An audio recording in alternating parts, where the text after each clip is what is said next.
So a lot of the, whenever it comes to asking questions about nanotechnology and about SUNY poly and things like that, the state really basically says, listen, it's coming. We can't share any information with you. Just you have to believe. It's a pretty difficult thing to say to reporters. It's a pretty difficult thing to say to the people. And in this case, out of Rochester, they're dealing in, SUNY Poly is dealing in photonics, as that kind of makes sense, I guess. Apparently, there is a reporter out there that has been foiling information, trying to get details, trying to get information on the finances, because we're talking about, nanotechnology, we're talking about a lot of money, $360 million in taxpayer funds earmarked for the Photonics Institute. And And here's the story out of the Democrat and Chronicle. Apparently having a 10-word job title and a law degree does not guarantee one will always behave in a mature and responsible manner. Thomas Smith, who is the Associate Vice President for Information Protection and Intellectual Property Management at SUNY Polytech Institute in Rochester, is also the institution's campus FOIL officer. And that person, that title, gives you the responsibility of being in charge of what you can, when someone foils something, he's in charge of getting that information out. A few days ago, this Christopher Brooks of the Democrat and Chronicle has been foiling all this information on the finances. Again, did I mention $360 million in taxpayer funds?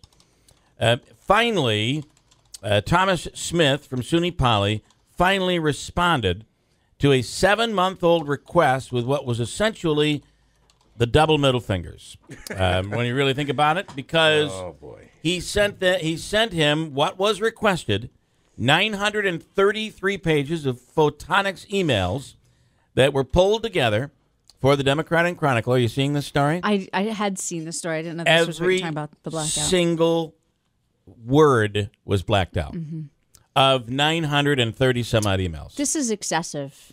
You think? I mean, even if you've ever gotten a FOIL request before, if you've gotten the request back, sometimes the word "the" will be left open on a page if it's something very sensitive. But in this case, nothing. Nothing. Every single word of 930 pages of emails. Now, remember, this is government money. Mm-hmm. Right. How can we accept that?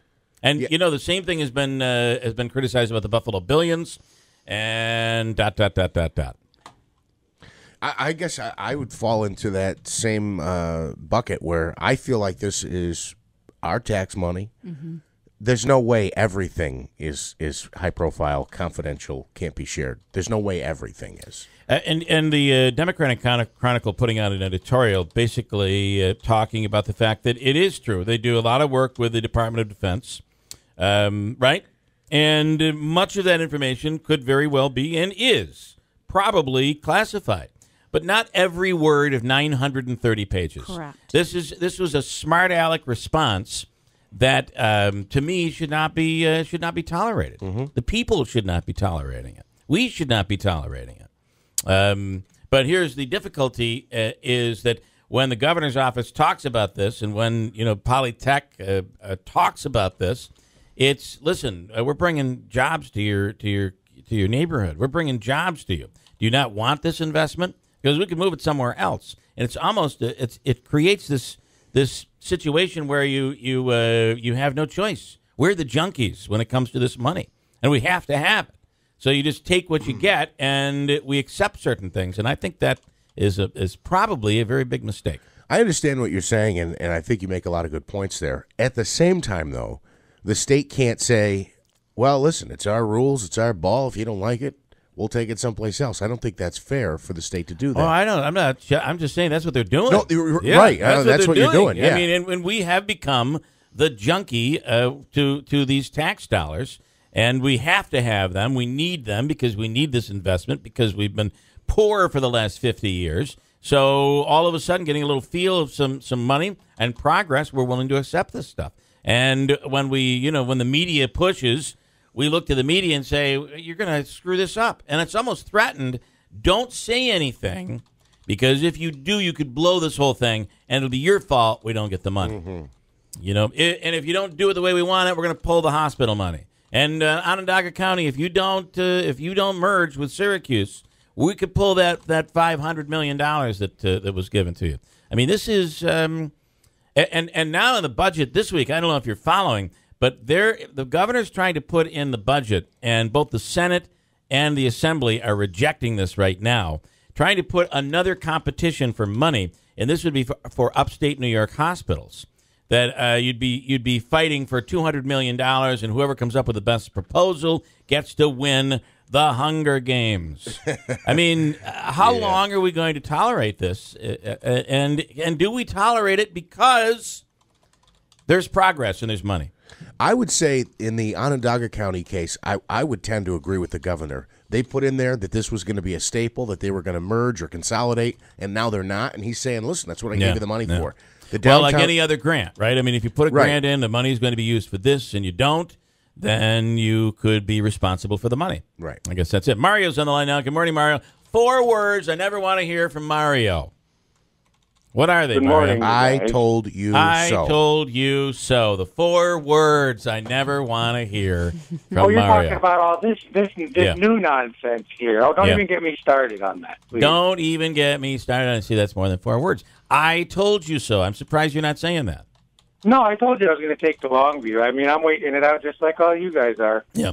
At the end of the and listen, the fact is there's huge progress going on here. It looks like jobs are coming. There's been a huge transformation of this area. But, at the end of the day, reports were coming out, audits, newspapers, TV stations, radio stations doing reports on the fact that really when you look at it, all of this money that's been pushed in has not really developed into any real job growth for upstate New York as of yet. But I guess we have to sit and wait. And the first quarter of 2016 is almost gone.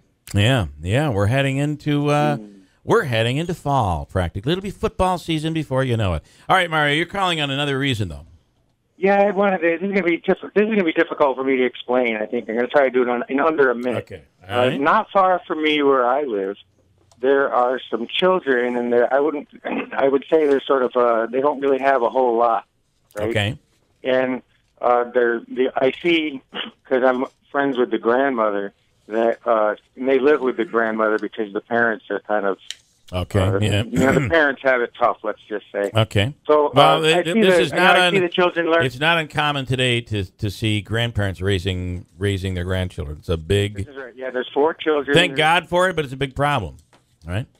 Sure, it's going on all around too. Yeah. I thought at first, I've known them now about 3 years, and at first I thought that this was kind of, a singular, and then I start seeing that there's actually a little bit more of this going on. A lot of people are struggling, and the kids have to go back with the grandparents because, mom and dad. Well, I'm sure everybody knows a story like that, right? Yeah. So anyway, I called and, I've been talking about this a couple of weeks about it, and I was wondering if, because I see they have tablets and we made it so they can get online, and they're intelligent kids and they're really, really eager to learn. But these children, they don't have any computer at all, so they come over and they kind of, they fight over my computer here, which is kind of like all I got. So if I could, I would just give it to them because I see, and they don't just like play games and consume media. They actually, they're really into learning, these kids. And today a lot of the work kids have to do comes home on a computer. You got to do the work on a computer. Sure, there's sometimes they do get stuff at school and they got to look that up. And the one kid, he likes to watch CNN for kids and stuff. So there's a lot of stuff they get assigned and whatnot.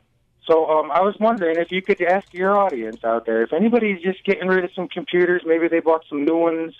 And they don't care what happens to the other ones, or they're looking to get rid of them. Is there some kind of a way, maybe, that, they could get some computers for these kids here? Because it's kind of, there's like nobody able to do anything about it, and it's kind of on my mind. So I figured I'd call you guys up. Would they have, I guess today you can get internet access for free all over the place, right? No, I got a Wi-Fi that they could use if there was some way, my friend, he gave me a computer, but unfortunately it was kind of so old. I mean, it's almost incompatible. Okay. So it's hard to be a beggar and a chooser, too. But, I mean, if there's anybody out there that had some kind of, So a couple computers, maybe they got a business, they just rotated out something and they just want to get rid of the office computers. Okay. Either they could contact you guys, or we could either come and pick them up, or maybe you could grab them or something like that if they wanted to see you. I just had no idea, how that would work out, but I was hoping maybe somebody out there listening this morning might, think about it. All right, Mario, and they could call Andrew, and Andrew would hook you guys up. That's fine. Yeah, Okay. You got my number. If you want, I'll call back and give Andrew my number. Okay, all right. I'll put you on hold, though. I'll put you on hold. Have a great day, guys. So maybe you have Thanks, some Mario. computers that you don't know what you want to do with because you've upgraded, and instead of sending them off to the recycling center, maybe this is the option. Hard to get rid of these things today, anyway, right? It is. I almost want to ask Mario what steps he would recommend someone takes before they donate a computer, because the hard drive and everything like that. Well, I think you got to wipe it. You got to wipe it clean. Hold on. Here's Christine with an update. With a cloth, like Hillary Clinton. Like Hillary right? said. Just wipe it clean with the cloth. 6:47. Here's Christine Bellino.